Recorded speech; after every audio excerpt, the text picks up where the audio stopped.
ನಮಸ್ಕಾರ ಫ್ರೆಂಡ್ಸ್, ಹೆಸರು ಮತ್ತು ಖಾರ ಅವಲಕ್ಕಿ ಹೇಗೆ ಮಾಡುವುದಂತ ನೋಡೋಣ ಬನ್ನಿ. ಈಗ ಅದಕ್ಕೆ ಬೇಕಾದ ಸಾಮಾನನ್ನು ನೋಡೋಣ. ಬ್ಯಾಡಗಿ ಮೆಣಸು, ಸಾಸಿವೆ, ಉದ್ದಿನ ಬೇಳೆ, ಈರುಳ್ಳಿ, ಕರಿಬೇವಿನ ಸೊಪ್ಪು. ಈಗ ಒಂದು ಪಾತ್ರೆ ಇಟ್ಟು ಅದಕ್ಕೆ ಎಣ್ಣೆಯನ್ನು ಹಾಕೋಣ. ಎಣ್ಣೆ ಬಿಸಿಯಾದ ನಂತರ ಅದಕ್ಕೆ ಸಾಸಿವೆ ಹಾಕ್ತಾ ಇದ್ದೇನೆ.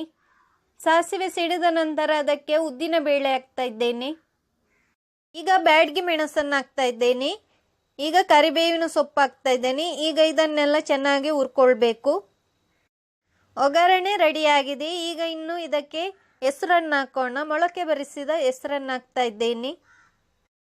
ಮೊಳಕೆ ಬರಿಸಿದ ಹೆಸರು ಹೆಲ್ತಿಗೆ ತುಂಬಾ ಒಳ್ಳೆಯದು. ಈಗ ಅದಕ್ಕೆ ಈರುಳ್ಳಿಯನ್ನು ಹಾಕ್ತಾ ಇದ್ದೇನೆ. ಈಗ ನೀರು ಹಾಕ್ತಾ ಇದ್ದೇನೆ. ಬೇಯಲಿಕ್ಕೆ ಎಷ್ಟು ನೀರು ಬೇಕಂತ ನೋಡ್ಕೊಂಡು ಹಾಕಿದ್ರೆ ಆಯಿತು. ಈಗ ಲಿಡ್ ಮುಚ್ಚಿ ಬೇಯಲಿಕ್ಕೆ ಬಿಡೋಣ. ಹೆಸರು ಬೇಗನೆ ಬೇಯುತ್ತೆ. ಈಗ ಲಿಡ್ ಓಪನ್ ಮಾಡಿ ನೋಡೋಣ. ಹೆಸರು ಬೆಂದಿದೆ. ಈಗ ಅದಕ್ಕೆ ಸ್ವಲ್ಪ ಉಪ್ಪನ್ನು ಹಾಕೋಣ. ಕಲ್ಲುಪ್ಪು ಹಾಕ್ತಾ ಇದ್ದೇನೆ. ಉಪ್ಪು ಹಾಕಿದ ನಂತರ ಅದನ್ನು ಚೆನ್ನಾಗಿ ಮಿಕ್ಸ್ ಮಾಡಿಕೊಳ್ಬೇಕು. ಈಗ 1-2 ನಿಮಿಷ ಲಿಡ್ ಮುಚ್ಚಿ ಬೇಯಲು ಬಿಡೋಣ. ಈಗ ಲಿಡ್ ಓಪನ್ ಮಾಡಿ ನೋಡೋಣ. ಹೆಸರು ರೆಡಿಯಾಗಿದೆ. ಇದನ್ನು ಪ್ಲೇಟಿಗೆ ಹಾಕೋಣ. ಈಗ ಖಾರ ಅವಲಕ್ಕಿಗೆ ಬೇಕಾದ ಸಾಮಾನನ್ನು ನೋಡೋಣ. ಬ್ಯಾಡಗಿ ಮೆಣಸು 5, ಬೆಲ್ಲ, ಧನಿಯಾ, ಜೀರಿಗೆ, ಬ್ಯಾಡಗಿ ಮೆಣಸು ಕಟ್ ಮಾಡಿದ್ದು, ಸ್ವಲ್ಪ ಸಾಸಿವೆ, ಕರಿಬೇವಿನ ಸೊಪ್ಪು. ಈಗೊಂದು ಪ್ಯಾನ್ ಇಟ್ಟು ಅದಕ್ಕೆ ಎಣ್ಣೆ ಹಾಕೋಣ. ಎಣ್ಣೆ ಬಿಸಿಯಾದ ನಂತರ ಅದಕ್ಕೆ ಬ್ಯಾಡಗಿ ಮೆಣಸನ್ನು ಹಾಕ್ತಾ ಇದ್ದೇನೆ. ಧನಿಯಾ ಹಾಕೋಣ. ಸ್ವಲ್ಪ ಜೀರಿಗೆ ಹಾಕ್ತಾ ಇದ್ದೇನೆ. ಈಗ ಅದನ್ನು ಸ್ವಲ್ಪ ಹುರ್ಕೊಳ್ಬೇಕು. ಈಗ ಕರಿಬೇವಿನ ಸೊಪ್ಪು ಹಾಕ್ತಾ ಇದ್ದೇನೆ. ಅದನ್ನೀಗ ಮಿಕ್ಸಿ ಜಾರಿಗೆ ಹಾಕಿ ಹುಡಿ ಮಾಡೋಣ. ಈಗ ಹುಡಿ ಮಾಡಿ ಆಗಿದೆ.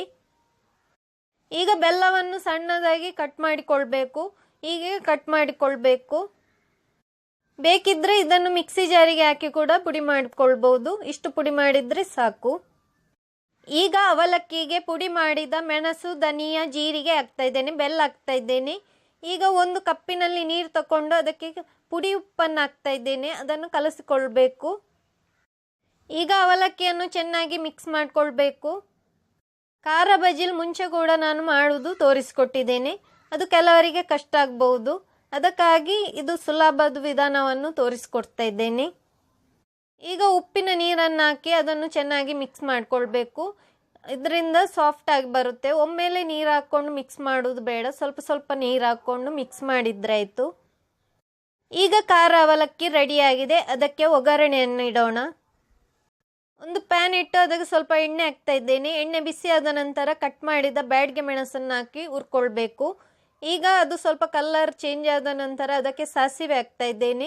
ಸಾಸಿವೆ ಸಿಡಿದ ನಂತರ ಅದಕ್ಕೆ ಕರಿಬೇವಿನ ಸೊಪ್ಪು ಹಾಕ್ತಾ ಇದ್ದೇನೆ. ಈಗ ಒಗ್ಗರಣೆ ರೆಡಿಯಾಗಿದೆ. ಅದನ್ನು ಖಾರ ಅವಲಕ್ಕಿಗೆ ಹಾಕೋಣ.